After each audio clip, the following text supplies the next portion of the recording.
آپ تو ویسے وہاں کے رہائشی ہیں نا، تو آپ ذرا مجھے سمجھائیں گے، عوام کو بھی سمجھائیں تاکہ یہ کچا ہے کیا؟ جب دریا کی ایک لیول اوپر چلی جاتی ہے اس کی، تو پھر ہائی رائز پہ ہوتا ہے، تو پھر اس وقت جو ہے یہ پانی کے نیچے آ جاتا ہے کچا، تو اس لیے اس کو کچا کہا جاتا ہے۔ اچھا، آپ کے حلقے کی اور آپ کے علاقے کی بات کرتے ہیں، ضلع گھوٹکی میں اس وقت صاف پینے کے صاف پانی کا بڑا فقدان ہے۔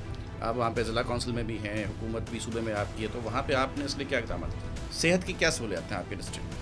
جناب یہ ایک مسئلہ ہمارے یہاں بڑا درپیش ہے کہ کوئی بھی اچھے ڈاکٹر حضرات وہ ہمیشہ بڑے شہروں کا رخ کرنے کی کوشش کرتے ہیں۔ قابل ڈاکٹر یا قابل افسران جو ہیں وہ اگر وہاں پہ خود کو محفوظ نہیں سمجھیں گے تو وہ تو ڈیفینیٹلی سر کراچی کیا وہ لاہور بھی چلے جائیں گے، اسلام آباد چلے جائیں گے۔ کراچی بھی اتنا کوئی پرامن تو ہے نہیں، لیکن پھر بھی جہاں وہ وہاں کے حالات ہیں وہاں سے تو بہت بہتر ہے۔ جو افراد اپنے گھر کا کھانا مطلب ان کو لگتا ہے کہ ہم روٹی مشکل سے پوری کر پاتے ہیں، تو بچے اسکول بھیجنے کے چونچلے ہم سے برداشت نہیں ہوتے، تو ان کے لیے اویئرنیس کریٹ کرنے کے لیے آپ ان سے جو ابھی جو سندھ حکومت کا انیشیٹو ہے کہ آپ education free education for all, تو اس کی ترسیل وہاں تک کتنی مؤثر ہے؟ سر آپ تو خود جو ہے وہ حکمران جماعت سے تعلق رکھتے ہیں، تو پھر یہ سڑکیں بنانی کس نے؟